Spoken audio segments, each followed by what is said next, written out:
Alright, what's up you guys? This is Devin with CenturyFX Studios, back with another video. Now we're in the midst of COVID-19 or the coronavirus. So anybody who has lost a family member, anybody who is suffering with coronavirus, or anybody who is just trying to struggle to make it to the next day, we want to give a moment of silence to the people who have lost people, and just a moment of silence just to think about this whole pandemic that we're going through. And if you get a chance to actually use your camera, you're probably lucky taking pictures of people, because now we're told to be away from everybody. But if this information later in the video becomes useful to you, then I've done my job. So let's give a moment of silence to the coronavirus and all the stuff that it has presented to us in the last month.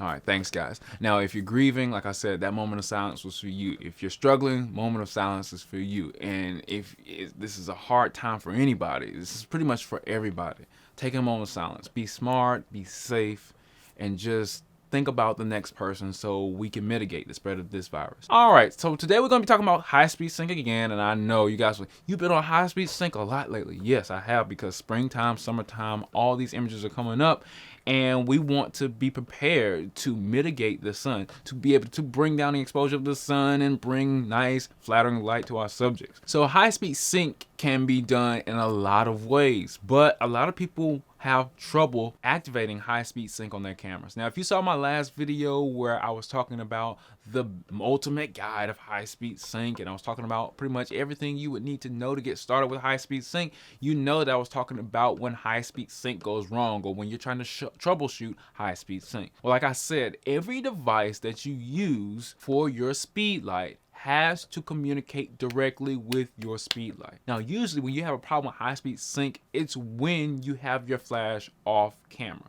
Why? Because when you have your flash off camera, you have to buy extra devices. These extra devices come at a cost, and you might not want to be making that cost. So you might chimp on the price and then get something cheaper. That cheaper device might not be able to send that information to that flash off camera.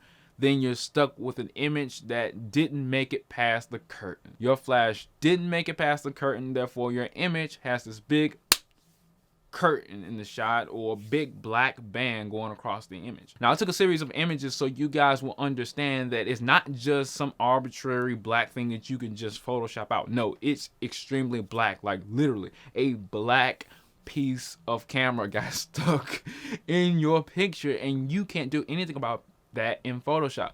Now, sometimes I'll see like a little tint at the bottom. I know the shutter was almost about to hit the image, or a little bit at the top where I know it almost came in, came out kind of thing. You really don't want these in your images. You don't want the curtain to be caught in your image, because it's extremely hard to take out and it's extremely hard to fake. So when you're taking high-speed sync images, you want to be constantly aware of this, making sure that your devices are communicating well with each other and that your high-speed sync is actually working. Now, for those of you who don't know, high-speed sync is essentially you being able to use your camera with your flash at higher shutter speed, the highest shutter speeds that you can possibly get on your camera. 1/1000th of a second, all the way up to 1/8000th of a second, using your flash to illuminate your subject. Now, this is used to bring down the ambient exposure and bring up the exposure on your subject, kind of giving you this HDR effect. Not necessarily like an HDR picture. I don't want people to understand, like, oh, it's like an HDR picture when people put like a vomit of colors. No. It's essentially getting the most dynamic range out of your image by letting the light be metered for its specific situation. So the background is metered correctly and the foreground is metered correctly. I might use the word HDR, but I use it lightly in this context. It's a more like bracketing, but having all your images at the correct exposure that you want all in one picture. So this balance is really, really hard for the camera to make. When you go about modifying your camera the exact way that you want to, you have to understand that every device has to communicate with each other. So there's not many ways to fix high-speed sync going wrong other than to changing your gear or understanding what gear faulted or malfunctioned. Or it might just be a lack of knowledge on your end. Maybe you have a piece of gear that has no idea about high-speed sync or shooting your flash over those higher shutter speeds. That's usually the problem. Usually people buy gear and they don't know exactly what they're getting into, and then they say, oh, well, the flash can do high-speed sync, but they realize that the commander can't do high-speed sync. Or the commander can do high-speed sync, but the flash can't sync with the commander at those higher shutter speeds because they're either not the right brand or not the right model of the brand, things of that nature. So you want to watch out for these things. As a matter of fact, most of these things are sold in bundle packs. Now, I'm not talking about your Amazon bundle packs where they get you the rag, the gloves, and all these other, cheaper accessories to go with the camera body that you bought. No, I'm talking about buying a separate flash Speedlight or a monolight that tells you it does high-speed sync, that tells you the remote does high-speed sync, and these are designed for each other. They work well with each other, and that's how the company designed it to work, kind of thing. That's what I'm talking about. For example, you could buy the Flashpoint Explorer 600, and you can buy an R2 trigger to go along with that. Make sure it has the R2 insignia on there and that it matches the brand of your camera. So for example, I'm a Canon user. I have a Canon Flashpoint Explorer 600 with the R2 insignia on it. So I bought the R2 Pro to go along with that, the R2 Trigger Pro to go along with my Flashpoint Explorer 600, and they work flawlessly and seamlessly together. Now you have to make sure your channel is correct. You want to make sure that your frequencies are correct. So your channel and your group is correct for your flash or whatever you're flashing off camera. But once you understand that your channel and group are correct and that these two can do high-speed sync, then you should be off to the races and you shouldn't have any problems. If you have any other problems past that, you probably want to troubleshoot with any other company. I'm a big fan of going to B&H to troubleshoot anything deep like that because I've had that problem. I had two devices that were known to work well with high-speed sync together. I've seen people do it on YouTube. I bought it. I purchased it thinking it was going to happen. It was my Yongnuo 600 series, and it just didn't work for that one flash. But I had several copies of that same flash, and all the other copies worked. I just had a bum flash.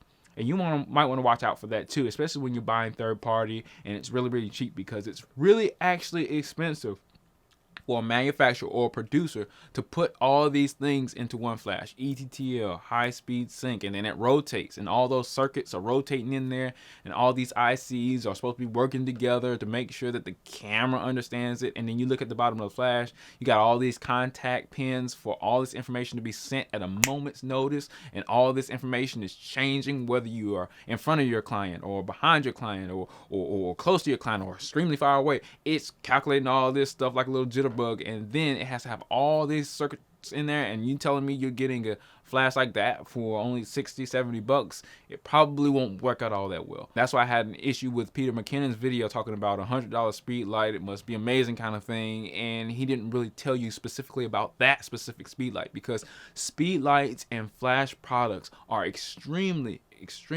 sensitive when it comes to getting the most out of them, and when you're triggering them off camera, you have to know exactly what brand goes with what, when, where, and why, because I can get a Canon, an old school Canon flash that tells me I can trigger it off camera, but I might get the wrong trigger for it. Or I might get a trigger for it that can only trigger it, but it can't give it high-speed sync or ETTL. Because some of these brands have such a wide scope of flash products, and there's not that many brands that have this big ecosystem of flash products, but since there's not that many you can buy from, you typically buy from the ones that have the most products available because you can get them cheaper. You got to understand that since they have such a big product line, that when they evolve their product line, some products didn't evolve with that product line. For example, when Canon came out with the older flashes didn't know anything, probably didn't have any inkling of radio slaving back in the day. But when the newer flashes came out, they were able to do that. But those older flashes are still used and on the market. So when somebody was like, oh, I need a whole bunch of flashes now because I want to use a 3-point lighting system, I want to have the studio out in the real world, I want to do all these other things, they might think, oh, well, I can go with Canon because Canon has the widest body of speedlights, or I can go with Nikon because Nikon has a decent body of speedlights. But they don't know that that older technology didn't migrate with the newer technology. So then they're going to have to buy an extra piece of equipment to put on the bottom of that Speedlight, and then get a commander to go on top of their Speedlight, and then you're starting to get into a price range where you didn't want to get into because you didn't know exactly what worked with what, when, where, and why. You got to do some deep research to find out what products work with what. Now, some of the newer products, if you're not afraid to spend, you could probably get something straight out the bat. Like, for example, I got the Godox or Flashpoint Explorer 600, that was a monolight, and it had this R2 insignia on there that specified which products that it worked well with, or it was designed to work with. So it's designed to work with the R2 trigger and all the other R2 so-and-so products, quote unquote.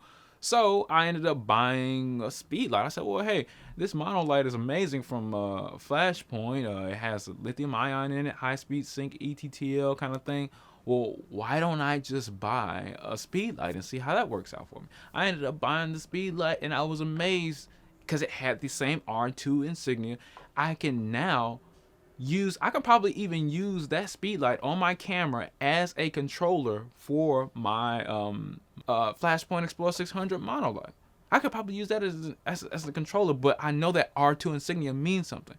So now I know that I can use my R2 controller that came with my Flashpoint Explorer 600, and I can now use it for my Speedlight if I want to trigger my Speedlight off camera.